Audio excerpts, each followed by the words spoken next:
Comment ils pratiquent l'islam, ces gens-là? En fait, c'est juste des sectes. En plus, c'est des groupuscules, hein, ces gens-là. C'est pas la majorité, heureusement d'ailleurs. Bah, c'est des sectes, en fait. Ils sont juste venus pour abolir l'islam, en fait. Si tu dis aux gens, comme il a fait la Ben Salman là, avec son moufti, là, ils veulent faire un cinquième madhab maintenant. Les Saoudiens, alors après avoir inventé les wahhabites, ils partent dans l'extrême opposé. Maintenant, ils font c'est plus le wahhabisme, c'est le je sais pas quoi. C'est que maintenant ils veulent abolir 80% des hadiths du prophète. C'est ça qu'il dit. Il a embauché un moufti là, Ben Salman, là, le mec, là, l'héritier là, des Émirats là. Enfin, pas des Émirats, mais des Saoudiens là. Bah lui, déjà lui, il critique les wahhabites, il dit que voilà, il faut en terminer avec ce groupe, etc. Bon, ça c'est une bonne chose, mais lui, il va carrément dans le sens inverse. C'est-à-dire que maintenant, il donne des visas pour aller à Médine. Maintenant, un non-musulman peut aller à Médine comme il veut, alors que c'est des enceintes sacrées. Maintenant, on fait venir Shakira, des concerts, des machins. De plus en plus, tu vois des vidéos comme ça sur Internet. Parce que les Wahhabites de France, ils sont encore, tu sais, ils sont dans leur radicalisme qui n'existe même plus en Arabie, quoi. Ils continuent la route dans leurs œillères. Ils sont pas au courant que maintenant, les Wahhabites en Arabie, ils dansent et ils chantent et ils font la fête avec Shakira. Ils sont pas au courant de ça, en fait. Et en France, ils sont là, non, mais t'as mis un nachid. Non, il n'y a que le Coran qu'on écoute. Même pour eux, le madir, c'est haram. Même tu sais, les ahat, là, en arabe, là, c'est descend. Tu sais, tu vois, tu fais le petit rappel avec une petite musique derrière. Moi, j'en mets plus maintenant, je peux remarquer, j'en mets plus du tout. Parce que même pour les wahhabites, ça, c'est haram. Là, tout est haram pour eux. Et c'est pas pour ça que j'en mets plus. J'en mets plus parce que des fois, tu utilises un nachid, ta vidéo, elle fait 500 000 vues. Et puis après, il te dit non, mais en fait, il y a un copyright sur le nachid et il te strike ta vidéo. Enfin, il n'y a plus le son, en fait. Ça m'est arrivé plusieurs fois. Donc, tu vois, maintenant, je vais plus mettre de nachid. Il te laisse le prendre, et puis une fois que ta vidéo, elle fait plein de vues, il te dit non, mais finalement, TikTok vient de découvrir après 500 000 vues de machin qu'en fait, il y avait un copyright. Et du coup, bah, ta vidéo qui a 500 000 vues, il n'y a plus de son. Parce que derrière, tu avais mis un tu vois, derrière comme ça. Enfin bref. Et donc maintenant, j'en mets plus. C'est pour cette raison-là. C'est pas pour les wahhabites. À l'époque du prophète, les gens ils faisaient des madirs, hein, c'est pas haram, hein. Devant le prophète, même des femmes, elles ont fait le madir devant le prophète. Quand le prophète est arrivé à Médine, il est arrivé où? Le prophète, alayhi salam, quand il est arrivé à Médine, il s'est installé dans le quartier des Banu Najjar. C'est une grande famille de Médine, c'est parmi les meilleurs des Ansar. La famille de An-Najjar, de menuisier, c'est bon. Bah, quand il est arrivé et que les femmes du quartier, elles ont su que le prophète il a choisi leur quartier pour s'installer, tellement elles étaient contentes, elles sont sorties dans la rue, elles ont dit Nahnu banatu min bani najari ya habbaza Muhammadin min jari. Elles ont commencé à chanter.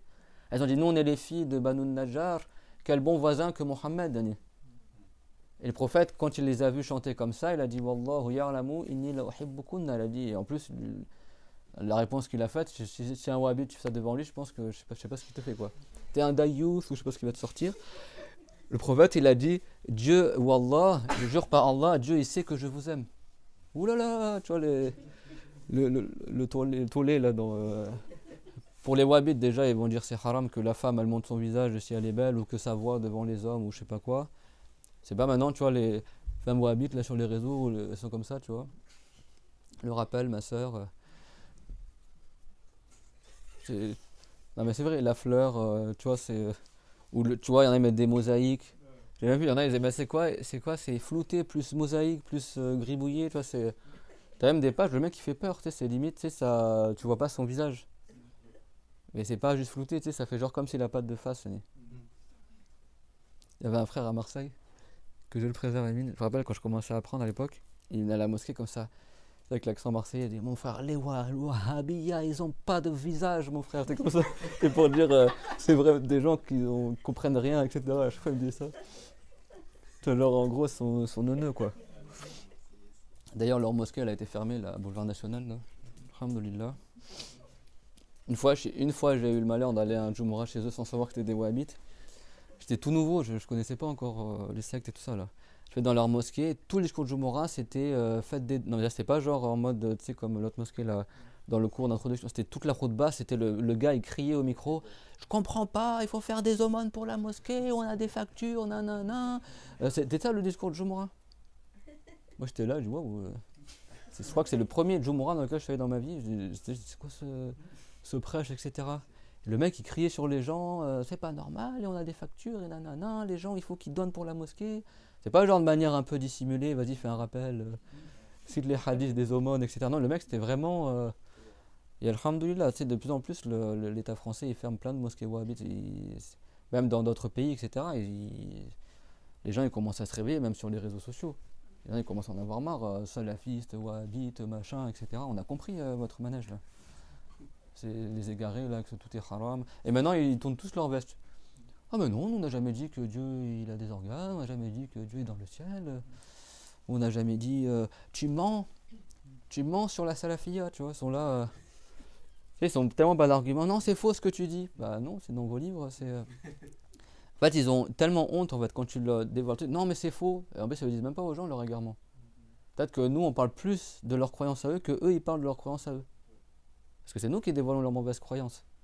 Mais eux, quand ils sont dans leur mosquée, ils parlent pas de croyances.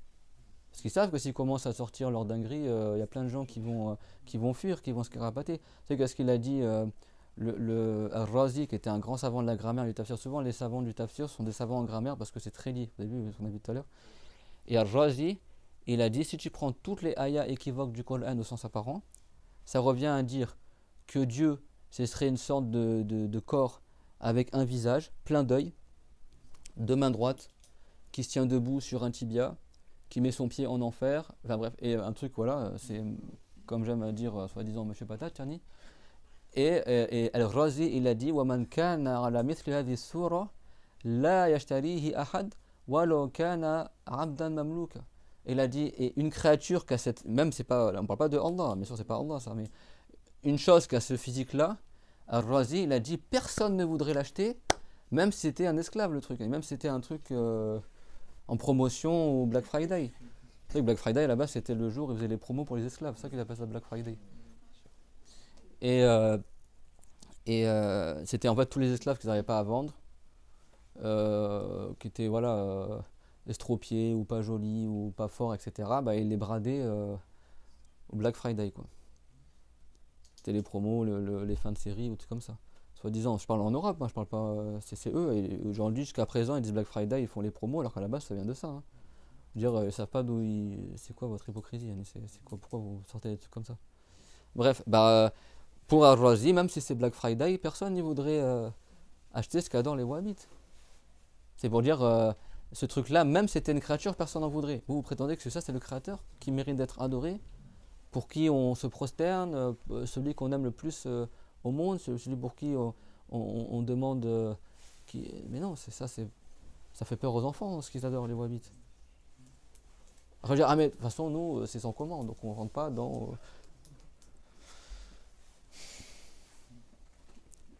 Il y a une sœur de Marseille, elle m'a dit, la famille wahhabite, malheureusement, que j'ai dit d'Amine, elle m'a dit son oncle, il lui a sorti que Dieu est assis sur le trône et qu'il l'habillait comme les gens du pèlerinage. C'est-à-dire que les wahhabites, ils ont jusqu'au stade qu'ils croient que même Dieu, il est habillé avec un pagne, un izar.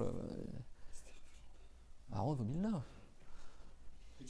Hein? Dans les Simpsons, c'est exactement la même chose. Genre la façon dont tu représentes Dieu. Oui, bah, tu prends Michelangelo.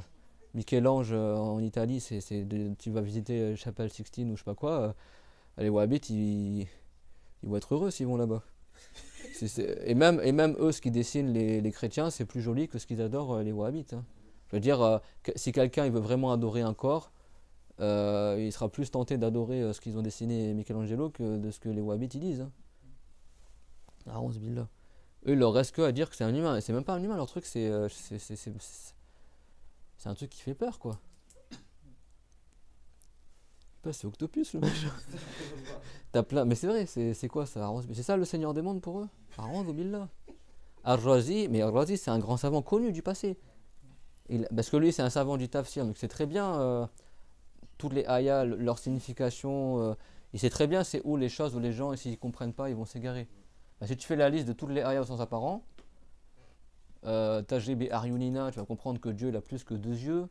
Baliada ou Mabsotanta, tu vas comprendre que Dieu a les deux mains tendues. Et comme on donne de la main droite, donc soi-disant c'est deux mains droites. Enfin, tu vois, c'est des trucs bidons. Yaomayuk Shafuran Sark, le jour où il sera dévoilé un Sark, Ibn Rabbas, ça veut dire le jour où il sera dévoilé des grands châtiments qu'on n'a jamais vus. Eux, les Wahhabites, ils disent non, c'est le jour où le Sark en arabe, ça veut dire le tronc d'arbre, ça veut dire aussi la tige, ça veut dire aussi le tibia. Bah, eux, Ils sont vraiment graves. Hein.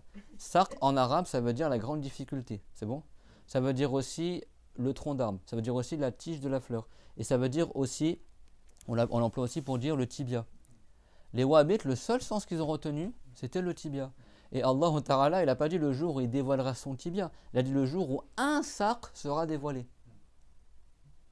C'est peut-être le jour où un tronc d'arbre apparaîtra, ou le jour où une tige de fleur apparaîtra, ou le jour où un tibia apparaîtra, ou alors le jour où une grande difficulté apparaîtra. Tu choisis quel sens? Et là on parle du jour dernier. On parle du jour dernier. C'est le jour où un tronc d'arbre sera dévoilé, ou le jour où une tige de fleur sera dévoilée, ou le jour où un tibia sera dévoilé, ou le jour où une grande difficulté sera dévoilée. Là même si ce n'était pas un exégète par excellence du Coran, c'est évident que le sens de la ayah, ça ne veut pas dire un tibia. Les wahhabites, dans leur grande compréhension qui dépasse en négatif, qui dépasse le niveau de la mer, qui, je sais pas où ça descend, et ben ça descend au fin fond de l'enfer, leur truc. Et ben tout ce qu'ils ont compris, c'est qu'au jour dernier, Wallah al-Azim, pour eux, soi-disant, parce qu'ils le font eux-mêmes, ils vont dire voilà, Dieu, il va dévoiler son tibia. Hop, il va lever son pagne, et ils le font, les wahhabites. Et il va lever son truc et il va montrer son tibia. L'intérêt, on ne sait pas, tu vois, c'est. Mais soi-disant, c'est un devoir d'y croire, c'est marqué dans le Coran. C'est quoi cette croyance débile? Et c'est pas ces deux tibias, c'est un tibia. Donc c'est pas confirmé dans le Coran que Dieu il a deux tibias. Et puis d'ailleurs, n'est-ce pas que selon eux, Dieu il mettra son pied en enfer? Donc Al-Razi, il a dit, bah pour ces gens-là, Al-Razi était avant les wahhabites, mais il a dit pour ceux qui prennent tout en apparent, n'est-ce pas, Ilyas? Eh ben, ils vont croire que Dieu, bah, il tient debout sur une jambe, parce que c'est pas marqué deux tibias. Et c'est pas marqué deux pieds en enfer, c'est marqué qadam. Qadam, faut s'en rappeler, ça veut dire ce que tu mets en avant. Eux, ils comprennent qadam, pied. Donc Dieu met son pied en enfer. Et dit, mais attention, on dit ça, mais eux, ils disent, imagine si moi, alors billah, que je me préserve, mais si moi j'étais un wahhabite et je vous donne cours de. Pour eux, c'est ça les cours de tawhid. Tu comprends bien qu'ils n'en parlent pas dans les mosquées. Mais imagine que si tu prends qu'un wahhabite, c'est ça leur truc. Alors Dieu, c'est un devoir de croire les frères. Dieu lèvera soi-disant son izar, il montrera son tibia à tout le monde. Alors je sais pas, ils sont là, comme ils disent dans le sud, tout le monde sera espandé, tu vois. C'est quoi l'intérêt de voir ça, tu vois? Alors tout le monde aura peur, ah, le tibia de Dieu. Et après, paf, Dieu il mettra son pied en enfer. Mais attention, sans comment, bien sûr. Et le pied de Dieu ne brûlera pas. C'est ça que disent les wahhabites. N'allez pas trop loin dans la réflexion. Le pied de Dieu, bien sûr, ne brûlera pas. Ah bah là, je ne sais même pas, je serais parti en courant. Et, et ils disent, A'udhu billah, tout comme les anges ne brûlent pas en enfer. Ah, tu vois? Bah non, on dit, oh, c'est quoi ça?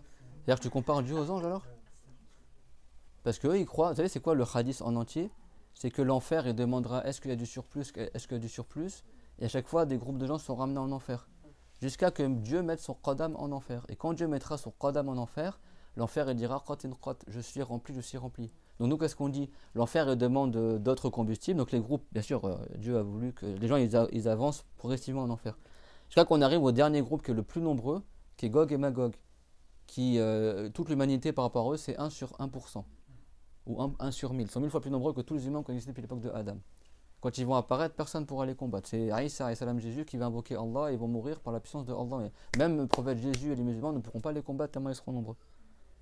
Ils vont passer dans le lac de Tibériade. Chacun va boire du lac. À la fin, ils vont dire ici il y avait de l'eau. Il n'y aura plus d'eau dans le lac. Tellement ils sont nombreux. T'imagines? Et ben ce groupe-là sera le dernier à aller en enfer. Et quand ils vont être placés en enfer, l'enfer il dira je suis rempli, je suis rempli. C'est ça le sens du hadith, que Dieu mettra son qadam en enfer, il y a le dernier groupe en enfer. Pour les wahhabites, regardez l'horreur de ce qu'ils croient. Ils croient que l'enfer il dira est-ce qu'il y a encore du surplus, du surplus? Donc à la fin il n'y a plus personne à mettre en enfer, donc Dieu soi-disant il va mettre son pied en enfer. Et quand il va mettre son pied en enfer, l'enfer il va dire soi-disant je suis rempli, je suis rempli. Et pour les wahhabites, bien sûr, Dieu est assis sur le trône. Donc je ne sais pas comment, oui bien sûr c'est évident que tu comprends bien pourquoi il dit il ne faut pas réfléchir quand on parle de Dieu. Parce que eux ils disent, écoutez bien, ils disent que Dieu est assis sur le trône dans le ciel. Sauf que bien sûr le trône n'est pas dans le ciel, il est au-dessus du paradis. Donc je ne sais pas comment ils font. Donc pour eux le trône est dans le ciel, c'est-à-dire que le ciel est comme une bague par rapport au désert, par rapport au Kursi, et le Kursi lui-même est comme une bague par rapport au désert, par rapport au trône. Donc le ciel est totalement, il a un échelon atomique, comme la taille d'un atome par rapport au trône. Mais bon, il n'y a pas de problème, Dieu est quand même dans le ciel, donc il est minuscule par rapport au trône, mais malgré ça, il est assis sur le trône. Et malgré ça, tous les jours, il fait aller-retour entre le trône et le ciel du bas monde, parce que bien sûr, au dernier tiers de la nuit, soi-disant, il descend pour dire aux gens qui c'est qui m'invoque, je lui donne, qui c'est qui me demande pardon, machin. Et comme le dernier tiers de la nuit, il change, la nuit, elle tourne dans la terre. Donc du coup, c'est à chaque instant, c'est le dernier tiers de la nuit. Aujourd'hui, je sais pas, en Australie ou aux États-Unis, ils sont peut-être au dernier tiers de la nuit, là. Tu vois. Donc pour eux, Dieu, il fait que monter et descendre, tout en restant assis sur le trône, mais en même temps, il est dans le ciel du bas monde. Et au jour dernier, tout en étant assis sur le trône, il mettra son pied en enfer pour remplir l'enfer. Sachant qu'il ne faut pas oublier qu'au jour dernier, les cieux seront détruits. Donc là, gros problème. Parce que si le trône est au ciel, mais Dieu est au ciel, mais le ciel sera détruit par Allah, sachant que dans le Coran, Dieu l'a dit وَنُفِخَ فِي الصُّورِ فَصَعِقَ مَنْ فِي السَّمَاوَاتِ وَمَنْ فِي الْأَرْضِ إِلَّا مَا شَاءَ اللَّهُ. Dans le sens de l'ayah, ça veut dire et il sera soufflé dans la trompe, et tous ceux qui seront au ciel et tous ceux qui seront sur terre mourront. Donc là, il y a un petit problème quand même. Donc Dieu, il va pas mourir, mais il va casser le ciel, les cieux seront fondus au jour dernier. Mais attention, c'est un devoir que Dieu est au ciel. Donc là, il n'aura plus de maison. Mais pas de panique, il aura son pied en enfer. Donc déjà, il tiendra debout. Et après, le trône qui est au-dessus du paradis, l'enfer qui est en dessous des 7 terres et des 7 cieux, tout en bas. Et le trône qui est au-dessus du paradis, mais pas de problème. Je sais pas, la jambe de Allah s'allonge jusqu'en enfer. Enfin, je sais pas, c'est quoi leur délire en fait. Et Dieu il a un visage avec plein d'œils, mais il voit tout. Explique-moi, quand tu as une face, comment tu arrives à voir tout si tu as une face et tes yeux ils sont devant? Comment tu fais pour voir derrière, en dessous, sous la terre comment tu fais en fait? Parce que nous on sait, Dieu il voit tout parce que c'est pas un corps, et justement, comme il n'a pas de face et des yeux, tout ça, il voit tout. Et c'est pour ça que comme Dieu n'est pas dans un endroit, c'est pour ça que les gens du paradis, quel que soit là où ils regarderont, et ben ils verront leur Seigneur sans voir quelque chose dans une direction, etc. Ça prouve bien que Dieu est sans endroit. Parce que si Dieu est en haut et tu regardes en bas, tu vas pas voir Dieu en regardant en bas. Si tu regardes là et Dieu est là-bas, tu vas pas le voir. Et au paradis, quelle que soit la place des gens du paradis parmi les musulmans, sans que Dieu soit dans une direction, sans que Dieu soit une image, sans que Dieu soit un corps, les gens du paradis verront Allah sans comment, sans endroit, etc. Sans se bousculer, chacun là où il est. Et ça, c'est une preuve évidente que Dieu n'est pas dans un lieu. Je sais pas, les wahhabites, comment. En fait, les wahhabites, si tu as vu le tawhid, quand tu parles du tawhid, ce qu'ils ont enseigné à Shaykh Matoulidite, tu peux creuser, tu auras toujours les arguments, tu auras le détail du détail du détail. Encore, moi, je vais pas très loin avec vous, mais il y a encore plein de détails. Et plus tu creuses, plus tu vois que c'est logique, et plus ça montre que c'est la vérité. Les wahhabites, c'est tout le contraire. Les wahhabites, il faut surtout pas creuser. Parce que plus tu creuses, plus c'est du n'importe quoi, en fait. Tu vas voir un bête, je comprends pas, en fait. Dieu est assis sur le trône, mais en même temps, il descend dans le ciel du bas monde, mais en fait, à chaque instant, c'est le dernier tiers de la nuit sur terre. Donc, comment vous dites, il est sur le trône, en même temps, il descend? Vous savez qu'est-ce qu'ils répondent les wahhabites? Bah, c'est lui qui en gros, c'est son problème, c'est lui qui descend, c'est lui qui sait comment il descend. Nous, on pose pas la question. C'est ça ta réponse? Waouh, la théologie chez vous, ça va pas très loin. Hein. C'est vrai que les wahhabites, ils n'enseignent pas dans leur mosquée leurs croyances. Après, quand tu cites leurs égarements, non, vous mentez sur la salafiyya. Nous, on dit pas ça. On dit Dieu a des mains, mais ça implique pas l'organe. Ah bon? Et vous dites Dieu mettra son pied en enfer, ça implique pas l'organe, ça implique pas la corporalité. Ben non, parce que c'est le pied qui ressemble pas au pied des créatures, c'est un pied sans comment. Excuse-moi, mais si tu considères que le pied de Allah, il va être en enfer dans un lieu, donc il sera limité par ce lieu, donc il a une dimension, et dans le hadith, c'est rapporté que l'enfer sera rempli par le qadam de Allah. Donc toi, son interprétation, c'est-à-dire que l'enfer, la partie qui restait de l'enfer, qui n'était pas remplie par les gens de l'enfer, elle sera remplie par le pied de Allah. Donc je veux dire, considère que le pied de Allah, c'est un volume. Donc comment tu peux dire que c'est un volume qui remplit l'enfer, mais c'est pas un organe? Et tu l'appelles pied. Donc c'est un volume qui est un pied, mais qui n'est pas un organe et qui est sans comment? Le comment, c'est la dimension. Le comment, c'est la limite. Le comment, c'est la forme. Ce qui remplit l'enfer a une limite, a une forme et un volume. Tu ne peux pas dire Dieu a un pied sans comment. Ou Dieu a des mains sans comment. Ça ne veut rien dire. C'est du n'importe quoi ce qu'ils disent. Et je vous dis une chose. Pour les wahhabites, Dieu a un poids. Parce qu'ils disent que quand Dieu s'assied sur le trône, c'est Ibn Taymiyyah qui dit ça. Ah, il m'a posé la question, c'est quoi ton point de vue sur Ibn Taymiyyah? Bah, mon point de vue, c'est ce qu'il a dit à Soubki à son époque, que c'est pas un musulman. Ibn Taymiyyah, il n'est même pas enterré dans le cimetière des musulmans. Ça, c'est les savants de son époque. C'est un muhaddis kafir, c'est un muhaddis, mais pas musulman. Ibn Taymiyyah qui dit que quand Dieu s'est assis sur le trône, tellement il était lourd, les anges n'ont pas réussi à porter le trône. Ils ont désespéré. Comment on va faire? On n'arrive pas à porter. Et donc là, Dieu du haut du trône, en mode comme ça, les choupinous, écoutez, tu vois. Et il leur a dit, bah dites la hawla wa la quwwata illa billah. Et donc là, les anges ont dit la hawla wa la quwwata illa billah. C'est Ibn Taymiyyah qui dit ça. Et là, les anges, bien sûr, par la grâce de Allah Azza wa Jal, ils ont réussi à porter le trône. C'est vraiment. C'est un bac, c'est pas logique, c'est un film leur truc. C'est quoi ce délire? Ibn Taymiyyah qui dit que lorsque Dieu s'est assis sur le trône, les anges des cieux ont entendu un bruit. Tu vois? Dieu il s'est posé sur le trône, ça fait un bruit dans les cieux, tous les anges ont entendu.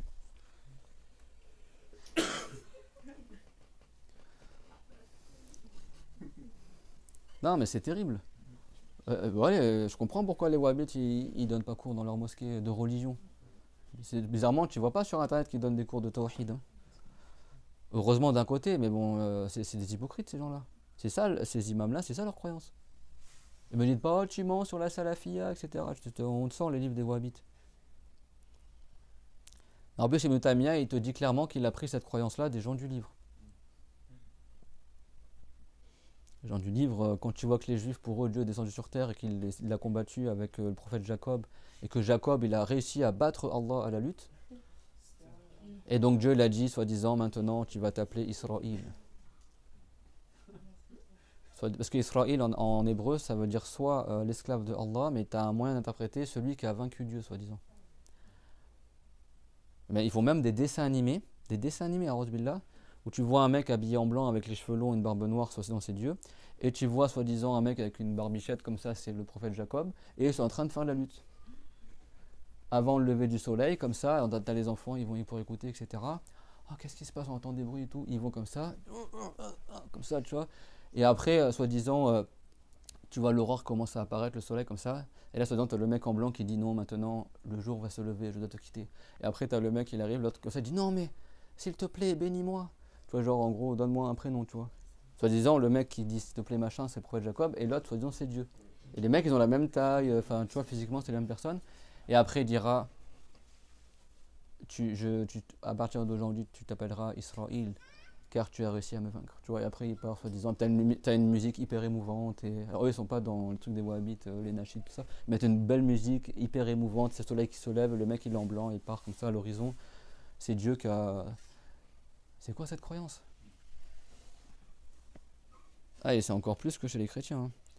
Et après, non, ils vont te dire non, mais non, c'est une métaphore. Ça veut pas dire qu'il a vaincu Dieu réellement. C'est pas dans le dessin animé. Ils ont carrément fait deux bonhommes. Truc pour les enfants, là. Ibn Taymiyyah, lui, pour lui, c'est ça, quoi. Il dit aucun compagnon n'a réfuté cette croyance-là, donc on peut dire la même chose. Il a dit c'est possible que ça soit rapporté de Karb. Karb al-Ahbar, c'était un savant juif qui est rentré en islam. Il a dit même si c'est une version qui a été rapportée par Karb, et c'est possible qu'il la rapporte des gens du livre, c'est-à-dire des juifs, mais les compagnons l'ont rapporté également sans le réfuter, donc c'est une piste probable. C'est quoi cette croyance-là? Ça, c'est dans le livre Bayan Talbis al-Jahmiyya d'Ibn Taymiyyah, qui est pour les wahhabites le cher de l'islam. Certains savants hanafites, ils ont dit celui qui connaît la croyance d'Ibn Taymiyyah. Et que malgré ça, il dit que c'est le cher de l'islam, il sort de l'islam, cette personne-là. Comment tu dis ça? C'est le cher de la mécrance, c'est pas le cher de l'islam, ça. C'est quoi cette croyance? C'est pas la croyance de l'islam, ça. Et après, ils font quoi? Des ayats, fala, tadribu, lillah, l'amthal, n'accordez pas des ressemblants à Allah. Subhanallah, c'est terrible. Ouais, vous mentez. Nous, on suit la voie des pieux prédécesseurs. Je peux dire que si le prophète était venu avec ça comme croyance, les mouchriquins ils auraient dit bah, t'inquiète pas, on continue à adorer nos idoles. Hein. C'est quoi la différence entre adorer les idoles et adorer ce truc qu'ils adorent les wahhabites? Parce qu'en plus, une idole, ça existe. Le truc des wahhabites qu'ils adorent, ça n'existe même pas. Vous avez vu tout ce qu'on a vu là dans l'éloquence du Coran, dans la ayah du jeûne? Vous avez vu à quel point c'était subtil et fin, n'est-ce pas? La croyance des wahhabites, c'est conforme à la subtilité du Coran? C'est quoi ce truc? Je veux dire, Je n'ai même pas de mots pour le définir. C'est comme si tu fais rentrer un éléphant dans un magasin de porcelaine. Vous savez, moi, il faut que je prenne l'habitude aussi. Il y a de la rhétorique dans le Coran qu'on appelle an-nazaha. Ça, c'est une figure de style en arabe. An-nazaha, c'est quand tu blâmes, mais sans dire, mais tout en gardant des mots jolis. Dans le Coran, il y a le blâme des mouchriquines, il y a des paroles très dures. Mais tu verras jamais un gros mot dans le Coran. Tu verras jamais une formulation qui est mal formulée. Et ça, c'est l'habitude des savants aussi. Par exemple, pour décrire les wahhabites, ils vont dire Dorafa al-Afham. Ils sont faibles de compréhension, tu vois. Tu vois, c'est la délicatesse, même dans le blâme. Et dans le Coran, ça, c'est une figure parmi les rhétoriques du Coran, il y a ça. C'est-à-dire qu'il y a des ayats qui sont très durs envers les idolâtres, mais c'est toujours formé d'une manière où c'est jamais désagréable à l'oreille à entendre. Et ça, c'est ce qu'on appelle an-nazaha. C'est de la rhétorique en arabe. Ça fait partie du lyrisme arabe. Et tu verras, les savants, même quand ils parlent des égarés, ils ont toujours dans des formulations agréables, même si c'est, tu vois, ils vont dire ça, c'est un manque de compréhension. Ces gens-là, ils sont en dehors du droit chemin. Ils disent pas, ils n'ont pas de visage, tu vois. Non, mais c'est quoi cette religion? Moi, ça m'étonne que les gens, ils adhèrent à ce type de religion. Il faut vraiment être. Mais beaucoup de gens qui suivent les wahhabites ne sont pas au courant de leurs égarements. Et beaucoup de gens qui vont dans leur mosquée ne sont pas au courant. Et ils vont dire, ah, mais non, nous on est malikites. Non, non, mais nous on enseigne malikite. Ils cachent plein de trucs. Ils n'assument même pas leurs croyances. Si c'est la vérité, je veux dire, nous, le prophète, alayhi salam, qui a passé 10 ans à enseigner la vérité, il n'a pas caché, il n'a rien caché de la bonne croyance. C'est-à-dire, si toi tu as la vérité, tu veux montrer la bonne croyance, tu veux la diffuser, eux ils cachent tout. Non, mais c'est pas. Et attends, comme vous dites, non, là t'as menti. On n'a pas dit, ah non, nous on dit pas Dieu qu'il est assis, on dit il est établi. Avant, ils disaient qu'il s'assied, clairement, ils le disaient. Comme beaucoup de gens ont vu que c'est des égarés, on dit, ah non, on dit c'est établi. Ibn Taymiyyah, il dit, il y a divergence, soi-disant. Est-ce que Dieu touche le trône, ou est-ce que Dieu est au-dessus du trône, mais sans le toucher? Est-ce que Dieu fait la même taille que le trône, ou plus petit que le trône? C'est ça les problématiques, soi-disant, jeux de la croyance. Mais a'ouz billah, c'est quoi ça?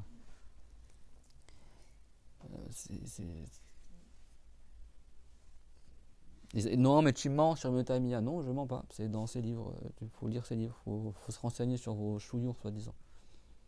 Et ça, toute leur tête, là, leurs savants, ils sortent des dingueries comme ça. Hein. Que Dieu nous préserve de l'égarement. Hein.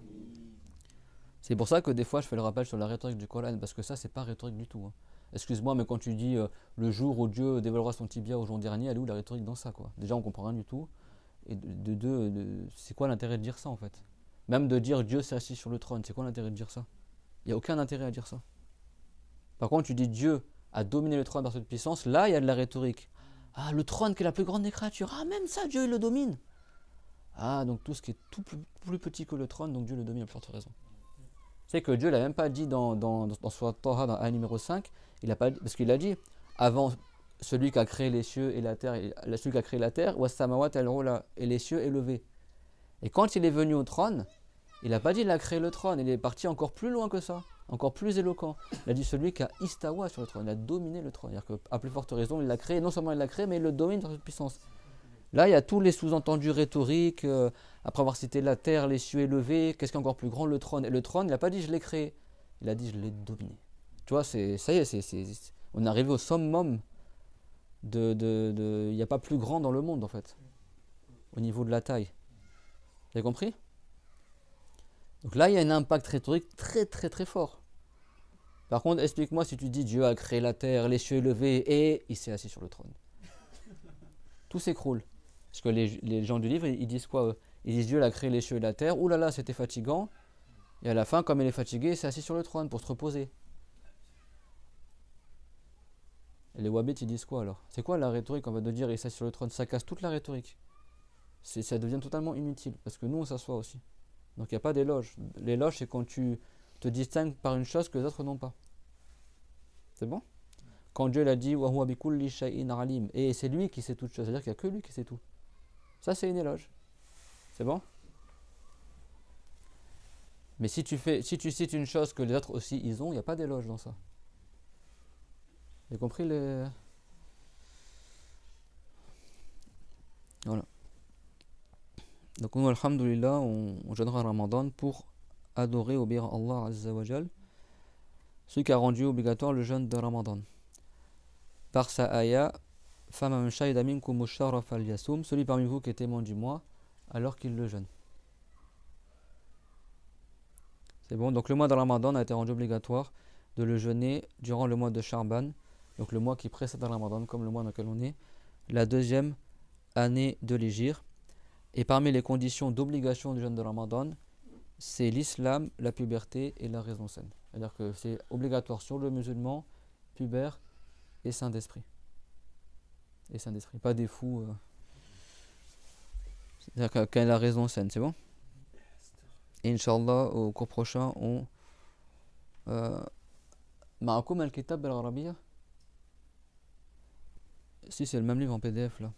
On fera le cours dans le livre du grand savant Shafi'i Taqiyuddin al-Hisni, qui a écrit un livre qui s'appelle Kifayatul Akhyar. On fera en résumé dans ce livre-là, Inch'Allah ta'ala. L'Ubul Kifaya. C'est clair? Et on détaillera, Inch'Allah, sur le jeûne de Ramadan. Vous avez vu les Wahhabites comme ils nous empêchent d'apprendre la religion? C'est triste, mais bon, tellement ils sont présents, on est obligé de parler d'eux, même de manière. Moi, à chaque fois que je parle d'eux, j'ai jamais l'intention d'en parler dans les cours. Mais c'est de fil en aiguille. Comme le besoin il est grand et sur internet, sont là, si t'es pas wahhabite, c'est que t'es forcément dans une secte, égaré, etc. C'est eux les égarés. C'est eux les égarés. Et heureusement qu'il y a des gens qui osent parler sur internet pour que la jeunesse musulmane en France, elle entend un autre son de cloche. Parce que sinon, tu vas entendre que les wahhabites, bourrage de crâne, à la fin, les gens ils vont croire que l'islam c'est le wahhabisme. Alors maintenant ils se disent non, on n'est pas des wahhabites. Maintenant ils disent quoi? Ça n'existe pas la secte des wahhabites. Même les saoudiens ils disent faut en finir avec les wahhabites. Tu dis que ça n'existe pas la secte des wahhabites. Maintenant tellement ils ont honte de leur croyance, ils disent non, on n'est pas des wahhabites, on est des salafistes.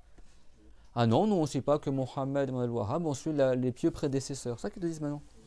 Et maintenant ils disent ah non, on n'est pas des salafistes, on est des gens du hadith. Ah non, on n'est pas dans le hadith, on est des atharites. Tu sais, à chaque fois mais nous on est asharites. Moi j'assume, même dans 15 ans je dirais que je suis asharite, même dans 100 ans je dirais que je suis asharite. Je n'ai pas besoin de changer de nom comme vous. Non, on assume notre croyance, oui, Dieu n'est pas un corps, on ne peut pas l'imaginer. C'est pas quand je me fais dévoiler, ah bah non, je ne suis pas asharite, je suis. Bah eux c'est ça, dès qu'ils se font dévoiler sur un point, ah ben non, nous on n'est pas wahhabite. Mais qui vous dit qu'on suit que Mohammed ibn al-Wahhab? Non, nous on suit les pieux prédécesseurs. Vas-y, cite-moi les noms. C'est qui les noms des pieux prédécesseurs que vous suivez? Vous avez compris? Ça prouve que c'est des égarés. À chaque fois qu'ils se font dévoiler, ils passent sur autre chose. Tu les casses sur un point, tu vas dire, donc t'expliques comment cette ayah, tu les casses sur ça. Oui, mais il y a aussi ça, ils passent sur un autre sujet. Il y a tel hadith aussi et tel ayah. Après, quand tu les as tous bloqués sur la croyance, ouais, mais vous visitez les tombes, vous adorez les tombes. Quand tu les casses sur ça, ouais, mais vous faites le maulid. À chaque fois, ils changent de sujet, changent de sujet, changent de sujet. Toi, c'est Mouzab Zaboun, là. Ils font les sauterelles, là. Bah non. À partir du moment où tu as prouvé qu'il est égaré sur un point de la croyance, c'est fini, c'est pas la peine d'aller voir ailleurs. Eux, ils font quoi? Ils changent de sujet. Non, mais il y a ça aussi, et puis il y a ça, et puis il y a ça, et puis il y a ça.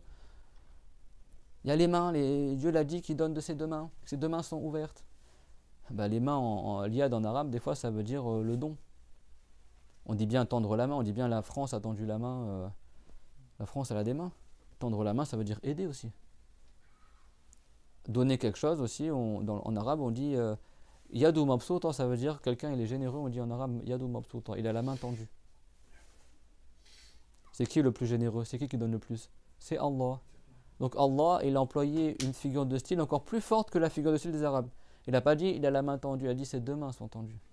Ça veut dire qu'il donne encore plus que celui pour qui les Arabes disent sa main est tendue. Et quand on dit ici main, ça veut dire le don. Alors, Yad, c'est bon, en français c'est haram de dire tout ça, mais en arabe ça se dit. Au sens de la figure de style, c'est-à-dire qu'il n'y a aucune question de main. Au point que les savants du tafsir, ils disent tout comme on dit Basata al-ya'su vira'ayhi ila sadri. Ils disent le désespoir a tendu ses bras vers mon cœur. Et le désespoir n'a pas de bras. C'est pas un corps, c'est pas un volume. Et pourtant, les Arabes peuvent dire que le désespoir a tendu ses bras.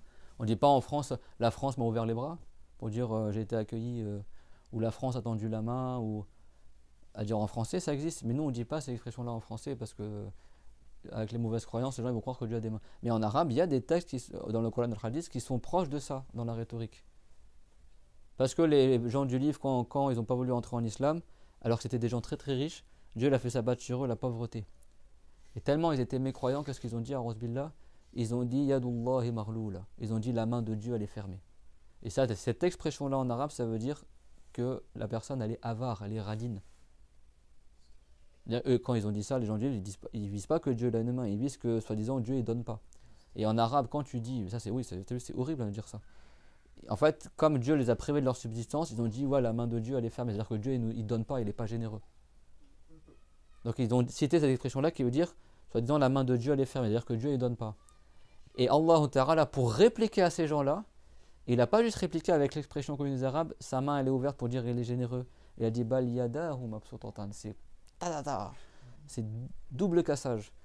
Ça veut dire, c'est pas juste son yad il est tendu, c'est deux yad ils sont tendus. Toi tu dis le yad de Allah il est fermé, Dieu l'a dit c'est deux yad ils sont ouverts. C'est-à-dire il donne encore plus que ce que vous imaginez. C'est ça, c'est comme c'est beau la rhétorique arabe. Eux ils ont employé une figure de style. Allah Ta'ala il aurait pu très bien dire yaduhu mabsuta. Tu vois, ils disent là, pour dire que Dieu est avare, sa main est fermée, Dieu leur aurait pu dire sa main est ouverte, dans le sens Dieu est généreux. C'est ça connu chez les Arabes. Yadou mabsuta, ça veut dire quelqu'un, il a la main tendue, ça veut dire qu'il a la main ouverte, c'est-à-dire qu'il est généreux. Allah Ta'ala, il a révélé une formulation en arabe qui est encore plus éloquente que la figure de style qu'ils employaient les Arabes à l'époque du prophète. Il a dit ces deux yad sont ouvertes. Et il donne comme il veut. Tu vois? Tu as vu comme c'est fort la rhétorique? Est-ce que vous avez goûté un peu à la saveur de la rhétorique? Et les wahhabites, c'est quoi? Éléphant dans un magasin de porcelaine. Ils ont compris quoi? Non, Dieu l'a deux mains. Et du côté droit. Voilà, c'est ça, c'est tout ce qu'ils ont compris de la ayah. Et si tu crois pas que Dieu est deux mains, t'es mécréant parce que tu as renié un attribut de Allah qui est marqué dans le Coran. C'est ça leur niveau de compréhension du Coran. Totalement à côté de la plaque. Ils sont totalement. C'est vrai que les wahhabites ils disent quoi? Ils disent que ça n'existe pas le majaz en langue arabe. Il faut vraiment être hyper. C'est d'une insolence et d'une. Je sais pas comment dire en français. Il y a le mot abnégation qui me traverse l'esprit. C'est d'une aberration totale. Est-ce que quelqu'un oserait dire qu'en français il n'y a pas de sens figuré? Personne n'oserait dire ça. La langue arabe qui est la plus riche des langues, la plus éloquente des langues, la langue du Coran, la langue des gens du paradis, la langue du prophète Mohammed qui était le plus éloquent des humains, tu oses dire qu'il n'y a pas de sens figuré en langue arabe, qu'il n'y a pas de majaz? Les wahhabites, parce que, en fait, pour falsifier le Coran, ils ont falsifié la langue arabe. Ils ont dit en langue arabe, le majaz ça n'existe pas, donc tu dois prendre le Coran au sens propre. C'est totalement faux. Le Coran il est rempli de majaz. Majaz, il y a le marna al-asli, la marna al-thani, les dalils. Le majaz, c'est-à-dire c'est quand tout repasse le sens premier du mot vers un sens second pour une preuve qui indique, c'est-à-dire que tu comprends la phrase dans autre que le sens d'origine du mot, mais parce qu'il y a quelque chose dans le contexte qui t'indique que tu dois le comprendre d'une autre manière. Ce qu'on appelle en français le sens propre et le sens figuré. Sens propre en arabe on appelle ça al-haqiqa et le sens figuré on appelle ça al-majaz. Les wahhabites, les wahhabiyya, ils disent le majaz n'existe pas en arabe pour te forcer à comprendre toutes les ayats au sens propre. C'est quoi cette aberration? Comprenez? Et donc ça c'est l'égarement évident, que Dieu nous préserve de cela. Mais vous avez vu, ça quand même ça demande un bagage dans la linguistique. C'est vrai que dans les cours j'essaye des fois de citer certaines choses, même si c'est très peu ce que je vous donne, mais plus tu étudies, plus tu te rends compte que ces gens-là c'est vraiment des clowns, quoi. C'est vraiment de la pitrerie ce qu'ils enseignent, c'est du n'importe quoi. Et c'est pour ça que même eux, ils n'assument pas leur bêtises, même eux ils comprennent pas leurs croyances. D'ailleurs, ils s'en gardent bien de la détailler aux gens parce que c'est tellement stupide. Sauf si vraiment tu es borné ou habite, tu es convaincu qu'ils sont sur la vérité et que quoi qu'ils disent, tu vas le gober. Ben là, ils commencent à sortir, tu sais, Dieu assis sur le. Il y a ça, il y a ci, il faut croire en ci, il ne faut pas réfléchir, il ne faut pas suivre la raison, les preuves rationnelles. Ça, c'est la science de El-Kalam, ça, c'est la bidra des Ash'aris, c'est la secte des Maturidites, ça, c'est les sectes, c'est le Kalam interdit. C'est ça qu'ils te disent, les Wahhabites. Une fois, il y a un frère, on termine juste sur ça. Devant un wahhabite avec une barbe comme ça, il dit non, il essaie de le convaincre dans la croyance pour le guider, c'est pas pour le casser.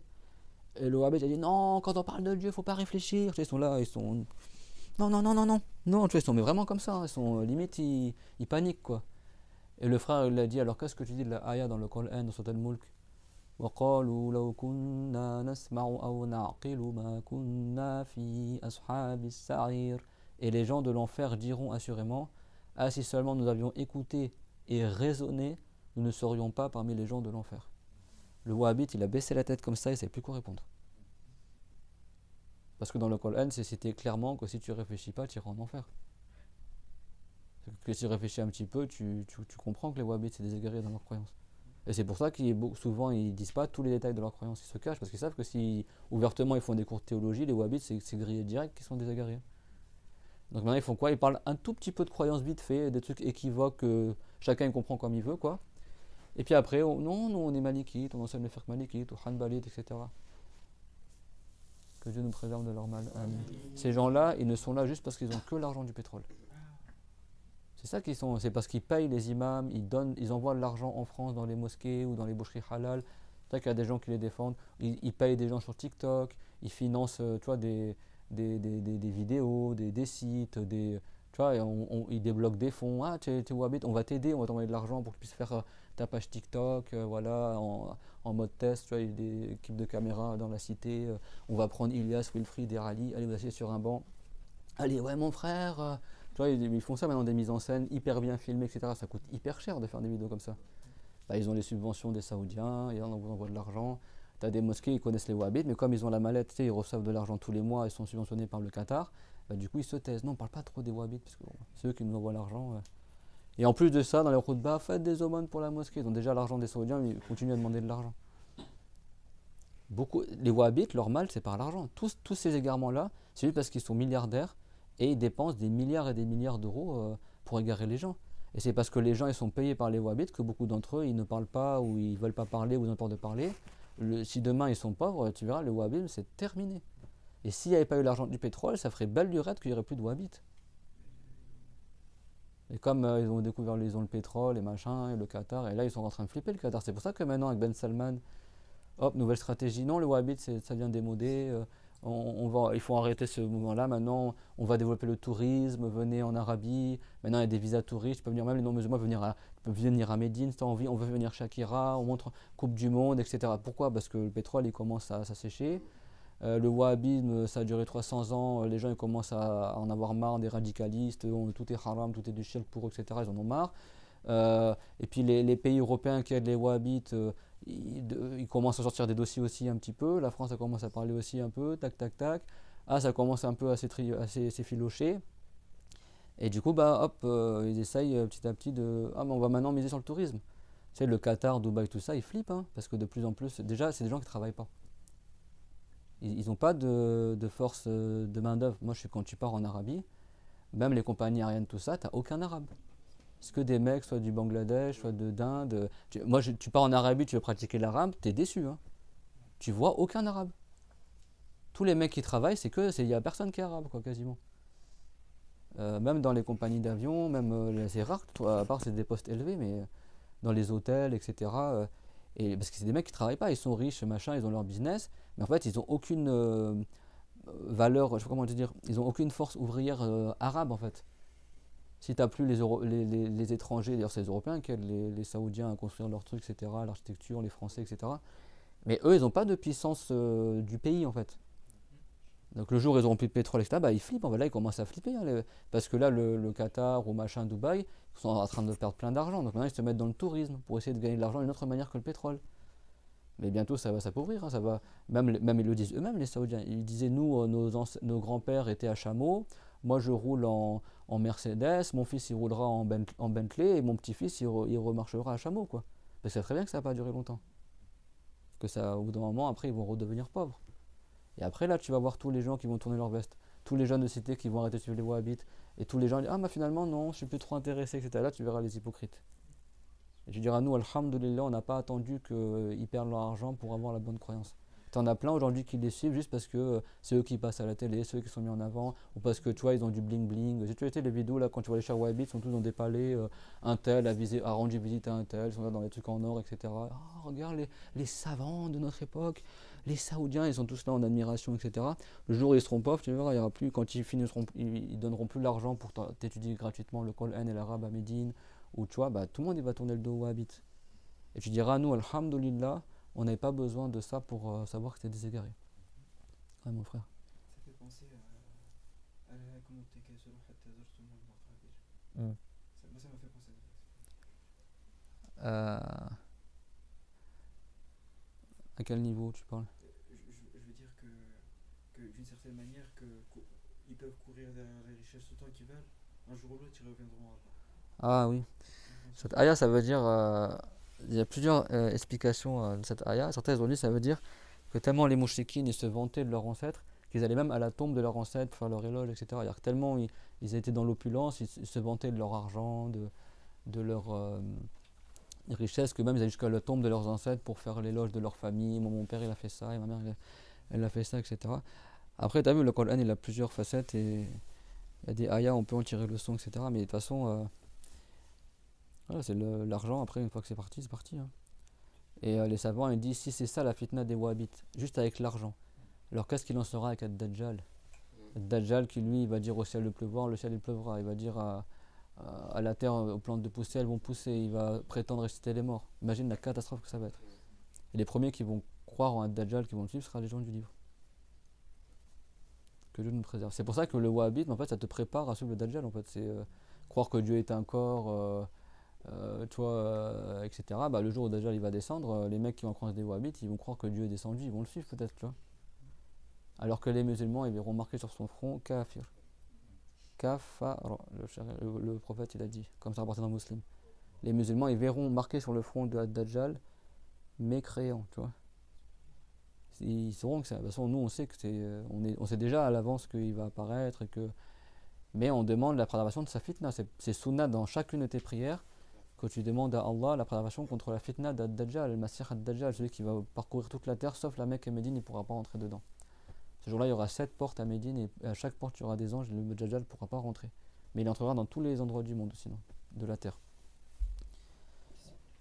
Donc Dieu, c'est pas un corps. Et ça, même ça, les Wahhabites, ils ne le comprennent pas. Parce que le prophète, il a dit reconnaissez Ad-Dajjal pour dire que c'est pas Dieu. Il a dit Ad-Dajjal, il est borgne. Et Dieu n'est pas borgne. C'est quand ils comprennent les Wahhabites, ah bah ça prouve alors que Dieu a 2 yeux, alors c'est bien ce qu'on disait. Parce que le prophète l'a dit Dieu n'est pas borgne. Donc Dieu il a 2 yeux. Et ça n'a rien à voir en fait. Vous comprenez ce que je veux dire? C'est comme si quelqu'un dit Dieu n'est pas noir. Ah bah c'est bien ce que je disais. Ah oui, Dieu il est blanc alors parce qu'il n'est pas noir. Mais non, il est ni noir, ni blanc, ni machin. Il y a même des textes comme ça où le prophète, c'est comme je disais, si le Dajjal apparaît, ne croyez pas que c'est Dieu, parce que Dieu c'est pas un humain, c'est pas un corps, et il n'est pas borgne, il est pas, le Dajjal a des cheveux crépus, borgne, un œil qui est un peu effacé, l'autre œil qui est prééminent. Alors, physiquement, voilà, c'est pas Brad Pitt non plus, quoi. Et, euh, et le prophète, alayhi salam, pour mettre en garde, parce que le Dajjal, il va faire des trucs hyper extraordinaires. Il va parcourir toute la terre en 2 ans et quelques, hein.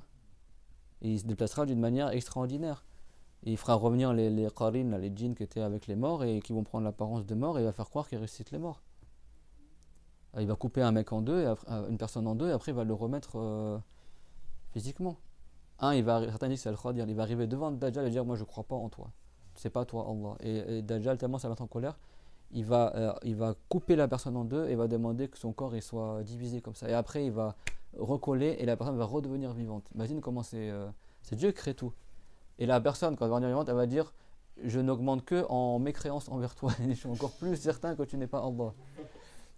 Et après, ils vont essayer de l'égorger, ils vont pas réussir, et après, ils vont le jeter, ils vont le tuer, et c'est là qu'Al-Khadr il va mourir. Alayhi salam. Selon certains savants, il est déjà mort. Selon certains savants, c'est à ce moment-là qu'il mourra, à la fin du monde. Il va démentir le Dajjal devant lui. Mais ceux qui n'ont pas bien maîtrisé la croyance, tout ça, ils voient un mec qui arrive et il dit au ciel de pleuvoir, ça pleut, et puis à son époque, il y aura une famine. Et tous ceux qui vont le suivre, ils auront à manger, et tous ceux qui ne le suivront pas, ils seront dans la famine. Tu imagines les épreuves qu'il y a?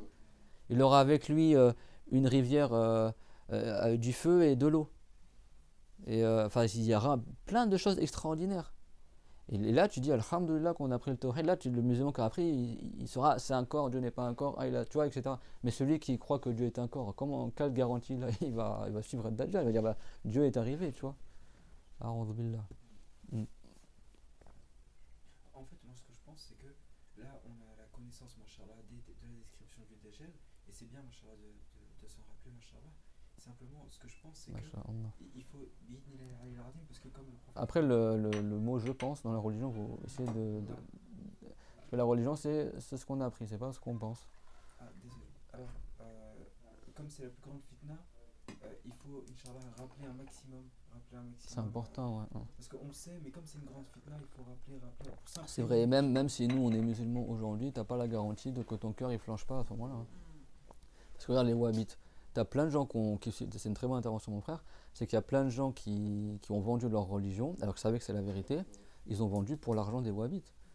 T'as combien de chouyours qui sont très pauvres, qui habitent dans des villages, au bled, etc. Le wahhabite il arrive à, si tu fais l'éloge de Ibn Taymiyyah sur le minbar le vendredi, on te donne 1000 euros par mois. Le mec c'est... Alléluia, tu vois, pour lui c'est le jackpot. Allez, tu ouvres une école wahhabite, c'est 3000 euros par mois. Tu vois, il y a des gens, ils ont vendu leur religion en connaissance de cause. Et là, on parle que de l'argent, des chèques. Alors que dire quand ils verront un mec qui arrive, le ciel il pleut, hop, il pleut, tu vois, il leur donne au ciel de pleuvoir, ça pleut, etc. Ça sera par des choses de... Ce sera pas par l'action des anges, par la montée de Allah, mais ce sera pas les anges qui feront pleuvoir à ce moment-là. Et ça sera une fitna. Et là, il y aura la distinction entre ceux qui ont vraiment la bonne croyance et ceux qui sont égarés. Et les musulmans, eh ben, ils verront même sur le front d'Ad-Dajjal marqué mécrant. Ils sauront que c'est pas le Dieu. Et ils patienteront. Et les gens vertueux, quand il y aura la famine, ils feront du zikr, dans le sens de l'évocation, et Dieu il leur soulagera de leur faim par le zikr. Retenez ces choses-là. D'accord? C'est comme ça que les musulmans vertueux, ils patienteront dans la famine en faisant du zikr. Mais il y aura plein de gens qui vont le suivre. Dont en premier les gens du livre. Les premiers qui vont suivre Ad-Dajjal, ce sera les gens du livre. Donc c'est pour ça que l'importance d'apprendre la bonne croyance. Comme ça, dès maintenant, on protège nos cœurs. Et c'est pas du luxe de faire le rappel, quoi. Même si, imagine demain, on te fait un chèque, tu mets le numéro que tu veux dessus de combien de millions tu veux et tu vends ta religion. Il faut pas te flancher. Tu dis ton chèque, ma religion n'est pas à vendre. Hein. Dieu l'a dit face à at-tijaratuhum. Leur commerce, il est perdant. Ceux qui ont vendu leur bas monde, leur au-delà pour le bas monde. أولئك الذين اشتروا الضلالة بالهدى فما ربحت تجارتهم. Je l'ai dit, ces gens-là, en parlant des gens du livre, c'est ceux qui ont acheté l'au-delà par le bas monde, c'est-à-dire qu'ils ont échangé le bas monde et ils ont échangé leur au-delà pour le bas monde. Et Dieu l'a dit, et leur commerce il est mauvais. Et il a dit فما ربحت تجارتهم, leur commerce il a été perdant. Parce qu'ils ont délaissé ce qui est éternel, le repos éternel, et le bienfait éternel et la félicité éternelle pour des désirs et des plaisirs futiles du bas monde qui auront une fin. Et ils seront égarés. Subhanallah. Que Dieu nous préserve. C'est ça le commerce qui est perdant. Toi tu vends ton bas monde pour assurer dans l'au-delà. Il vaut mieux rester pauvre et vivre dans une cabane et refuser l'argent des wahhabites que vivre dans un palais de marbre avec les Saoudiens ou au Qatar et tu as vendu ton au-delà et après dans l'au-delà tu seras parmi les perdants. Nous on demande notre palais au paradis. Paradis c'est mieux que ce que ce bas monde nous propose. Dieu l'a dit, vous préférez la vue du bas monde alors que l'au-delà il est meilleur et il est plus éternel. Ça c'est une figure de style, ça veut dire que le bas monde il n'a pas de fin. L'au-delà il n'a pas de fin alors que le bas monde il a une fin. Que Dieu nous accorde les bienfaits du paradis. Amin. Subhanallah wa bihamdihi la quwwata illa billah. Ma sha'a Allah kana wa ma lam yasha' lam yakun.